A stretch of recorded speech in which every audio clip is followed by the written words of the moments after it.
Hello and welcome to the channel. Gav Axeman Spins, the 1 year anniversary special. So yeah, we've made it to a year. Thank you for all those that are watching, subscribing, commenting. As the channel's had a great first 12 months, really pleased. When you start these things, you kind of think you'll be lucky if one man and his dog are watching it. So we've got over that hurdle, and yeah, thank you to all those that are tuning in on a regular basis. It's been great. I've really enjoyed doing it. Got to meet some like-minded people out there, which has really been the highlight of the channel.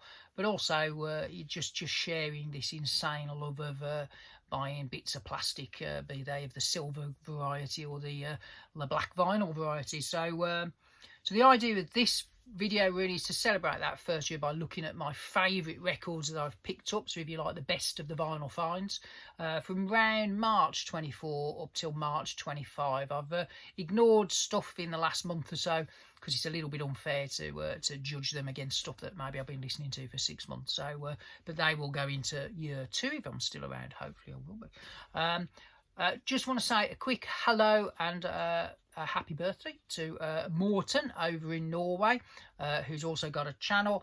Morten's having a few health related kind of treatments as such at the moment, so hopefully those all go to plan, and good luck, Morten, who I bonded with when before I got my own channel over a mutual love of the Smith 7 inches. So hopefully by saying all that nice stuff I might get a free holiday to Norway one day. You never know, do you? But anyhow, I'm going to do this as well in the 24-25 kind of season to tie it in with the UK football season, which is about to come to an end. It's very exciting. Who will make those Champion League positions? Will it be Newcastle? Will Dave Atkinson be smiling? Could it be the Villa, which I'm sure would keep John, the 6-inch pianist, smiling? Or will those naughty Mancunians and Chelsea dive in? But who knows? So but yeah, so what I'll do when the next football season starts, I do the old fantasy football stuff. I'm in a few different leagues, but I'll start a vinyl community one, so I'll put the code on the my community post. So if you want to join in and pit your wits against like-minded football managers next season, we can all pit our wits against each other. So the first record I'm going to show you would be what I would call the mid-table, jostling for those Champions League positions. I've then got a couple that are going to be the top 2, because that's what a couple is.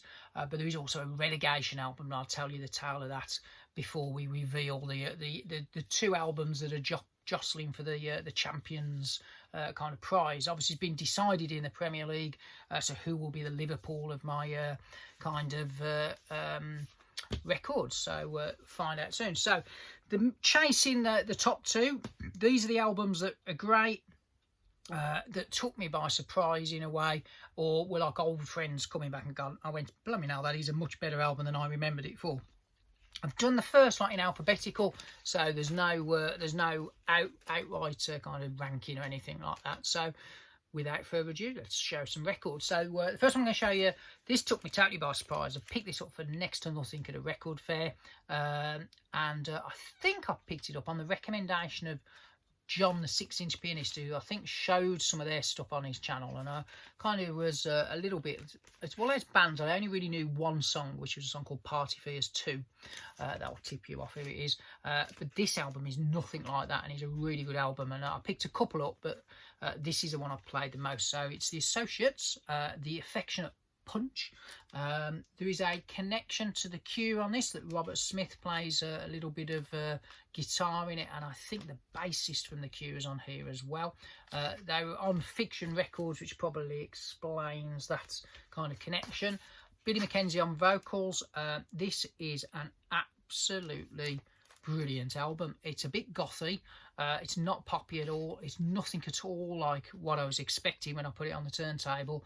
Cleaned up beautifully for £4, and it's a great album. Totally strange, a bit Bauhausy, a bit gothy, a bit Curie. It's just great, and of course you do have those wonderful vocals, which on this are not quite as over the top as they were on some of the later stuff they did, but a really, really good album. Highly recommended if you spot one of those. Probably the best £4 I might have spent in a while, that one was. So, great album. So the next one, again, this was not from Record, this was from an antique centre, and at the front of the new arrivals, an album that I've and ahed about buying for many, many years, never really seen a copy in good condition. I think I found one, and then a month later, so did Dave Atkinson, and we both were in agreement this is a fabulous album, something that I hadn't heard before. I was aware of its reputation, and this is one of those cult albums that is deserving of its cult status. So the wonderful Bee Gees. Now, who'd have thought, and if you'd have told the younger me that I'd be playing Bee Gees albums, I'd have laughed at you. But this is really good. It ain't no Staying Alive. There's no disco on this. There's no horns. It's baroque pop. There you go. That sounds like a good little thing. I've probably read that somewhere. It's a little concept album about God knows what, a ship sinking or some kind of disaster. I'm not entirely sure. There's no lyrics in it, so I can't really tell you. But it's a double album. This is a German pressing from the 70s, and it sounds wonderful. It was a tenner. I'm delighted to have it because it's a brilliant, brilliant record. So one of those albums that, as I say, took me totally by surprise. It's quiet. It's a proper album. You know, sit there with a glass of something strong late at night, and you know, with your lava lamps on. One of those kind of records. Brilliant album. Highly recommended. Who'd have thought that? And the next one took me by surprise as well. So I picked this up at a record shop, and at the front of the record shop, I went to pick some up. And at the front of the shop, there was, some newer releases that were, discounted from, 30 to 20. And this one was, I think, around about a tenner. And I'd and ahed about buying it out of curiosity because this band are playing some of the biggest shows of 2025. They are supporting the Gallaghers, and I will be seeing them in a couple of months, and they are the opening band, and I bought this purely out of curiosity because the last Cast album I bought that was new was Beetroot from early 2000s, was it, which isn't very good at all. They tried to do something a bit different, didn't really work. This one, I think they've done a couple since they've kind of reformed. I was amazed at how good this is. It totally and utterly took me by surprise because I stuck it on not expecting anything earth-shattering, and it's a really, really good Mersey beat indie rock album. Proper good, solid ace, and it's I'd say it's the best Cast album that I've listened to since the debut. That good. Well worth checking out. It's called Love Is The Call. Nice pink vinyl version. If you spot that, guys, pick it up if you have kind of like your Britpop stuff, because that's a really, really good, solid album. Again, took me by surprise. You'll start hearing a theme here because the next one did exactly the same. So this one I picked up in a record shop over in the Malverns. Great shop, actually. And they have a main room, and then they have like a bargain bin where there's lots of £5 records, and there are some £10 records. So this was in the £10 section. It's a local band. There's a Midlands connection, and this is actually worth a lot more than I paid for it. When I put it in the old Discogs, it was more of a £40-50 record.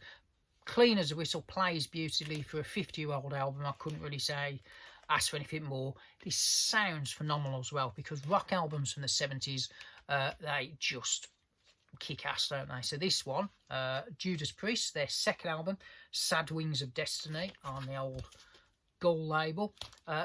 It's a brilliant album, and I've got to admit, I couldn't understand why I didn't need to know this album better, because I've got loads of Judas Priest on CD, and then I twigged that I didn't buy Rock and Roller or this one, which are the first two albums, because I think for licensing they're quite hard to get on CD at the time. So I've got all the albums after this one, but not this one.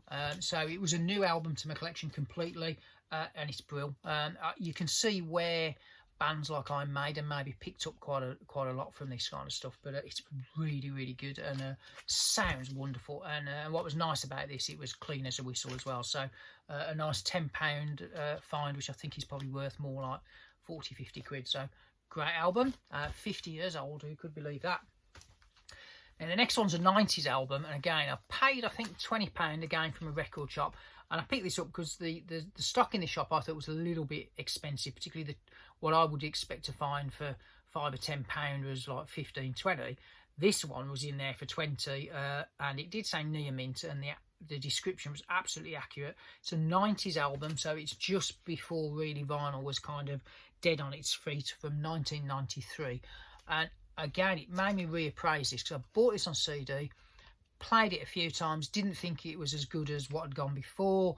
My musical tastes were moving on a little bit, and then I've had to reappraise this because it's a brilliant album. So this is Lenny Kravitz, his third album, Are You Gonna Go My Way. It's made me go out and buy all the CDs after this album that were like at £1 or £2, because I'd kind of dismissed him after this, hadn't bought anything after this album. But this is ace, and on vinyl it sounds amazing. So the obviously everyone knows the title track, and I think the problem was back in the day, because that's track one, side, no, it wouldn't be a side on a CD, would it? Track one of a CD. I think everyone played that and then kind of didn't really play the rest of the album, because it was hard to live up to that. But this is a really good album, lots of soul kind of things on there as well. Brilliant album. And the song Believes on there, Just Be a Woman, Is There Any Love in Your Heart, it's just a really good song. And Sister's a big epic one. It's on the nice posh Virgin label as well, with the weird kind of dragony thing. So yeah, well shocked at how good that was. And again, 20 quid record that turned out to be worth quite a bit more. So I was quite surprised that actually in that shop that I thought was a little bit on the pricey side, this was actually the bargain to be had, and actually turned out to be worth a fair bit more. So, but great album, and has made me reappraise later Lenny Kravitz, so which is all you can ask for. Right, the next two are some newer stuff. So this one was delighted. So this got reissued, and I think there were 2 or 3 of us in the vinyl community who were jumping up and down, getting very excited, and the rest of the world kind of shrugged its shoulders and went, They've just reformed. They've been doing some live gigs. There's an autobiography from the chief songwriter on the way. Whether there's some new music or not, I don't know. It's the wonderful Shack, an album I bought for £1 on CD back in the day, and it was the best £1 CD I've ever bought. And when it finally got a vinyl issue, and it is the first time, it's the first time it ever got pressed on vinyl, I had to buy it. So I managed to get the blue vinyl version thanks to Jack, the vinyl Voyage, who tipped me off to that one. Yeah, it's brilliant, isn't it? If you haven't heard this album, again, Mersey Beat, Beatley, love the band from the 60s. They sound an awful lot like that kind of Mersey shuffly kind of stuff. It's brilliant. Can't praise this one enough. It came out in '99, I think. Missed the Britpop kind of party. It was a bit of a shame. This band and the previous incarnations of Pale Fountains had nothing but bad luck, but they did make one of the classics of the 90s, and this is definitely it. Streets of Kenny on there, love that one. Pull Together, God, what a song that is. Comedy, it's just brilliant album. So there is a black vinyl version out there as well, so if you've not heard the Mighty Shack, your life can be enriched, so go out and find it. Okay, so before we get to the 2 that are vying for the top spot, this is the last of the... No, it isn't. There's another one to go. So this one was from Record Style Day 2024, and one of the 90s bands, and this is a kind of like a B-sides album, companion album to their debut, and this is flipping brilliant. Super Furry Animals, Fuzzy Logic's B-sides and Besides, so there's a few session tracks as well, I think there. There's a hidden track as well, so they put the single version of Something for the Weekend on there right at the death, so that's a bit of a bonus. But this is a wonderful roundup of B-sides on clear vinyl, and Super Furry Animals, I love their debut album. Got all the CD singles, so it's quite nice to get this.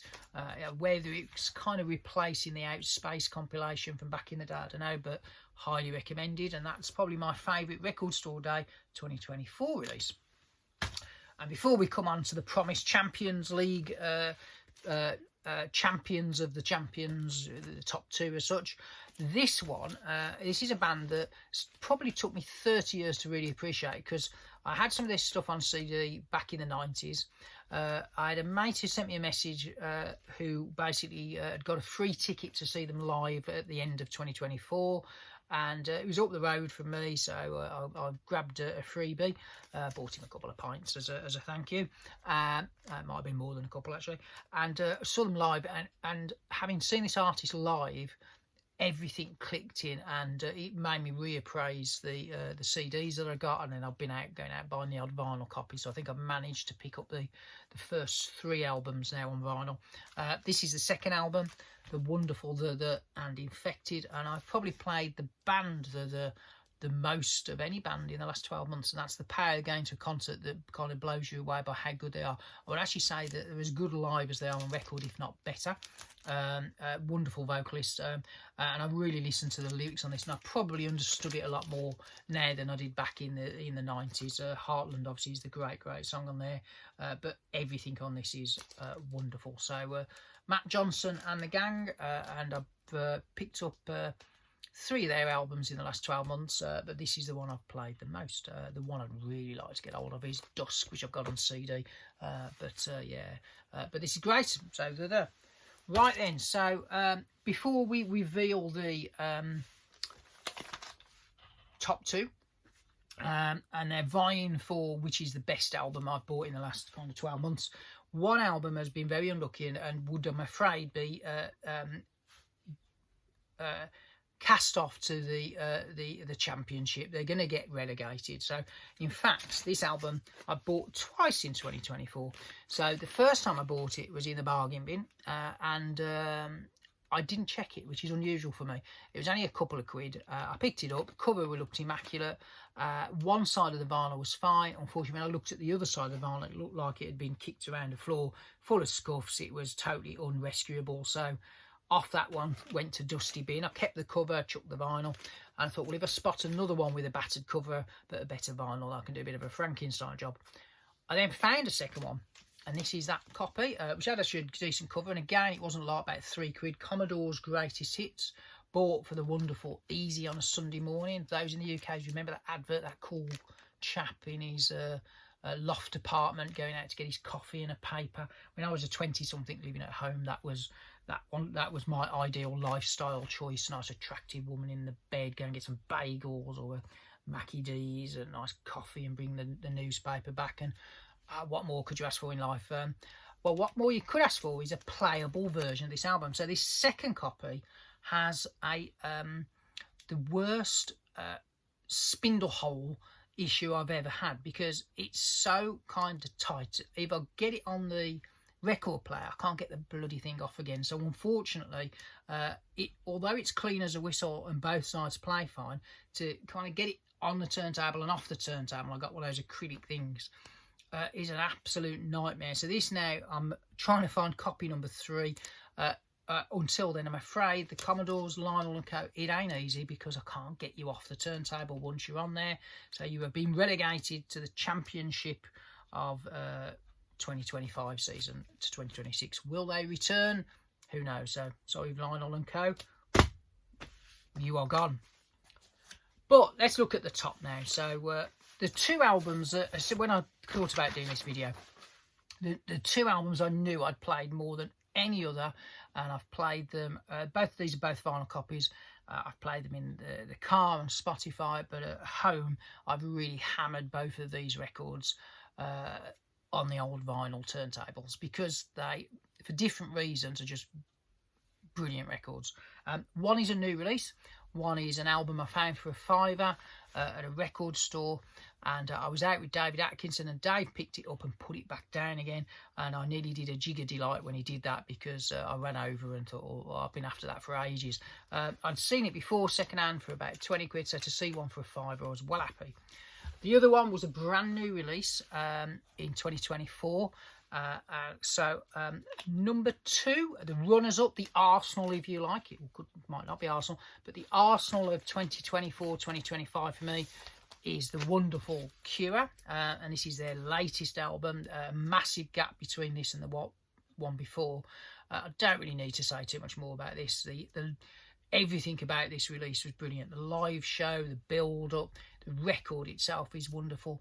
They did a companion live album release of this. They're now doing a remix album. That might be a little bit too much for me. Don't really want a triple remix album, but this album is wonderful. I've played it to death, and it's probably been the most played record of the last 12 months for me, and I keep going back to it because it's just brilliant. But it's a runner-up because the one that was number one was a £5 bargain. It's not a first issue. It's a 1981 version of a best of on the Liberty label, and it's the mighty Buzzcocks and Singles Going Steady. And the reason this is my number one, it was a £5. It was immaculate. I've cleaned all my records, but it doesn't have a pop, a click, a crackle. It's silent as silent can be, but it is just a freaking brilliant album. So I've played this over and over and over. Whenever I'm sticking a record on and I just want to pogo around the house, this is the one I do.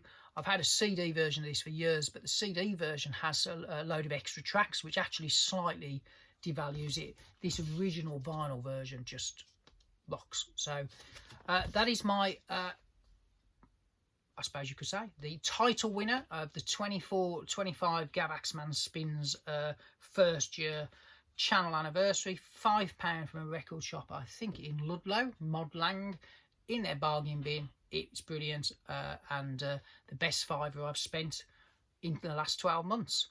Thank you for watching. There's not much more I can say. Hopefully you will be around in year 2, which is now underway.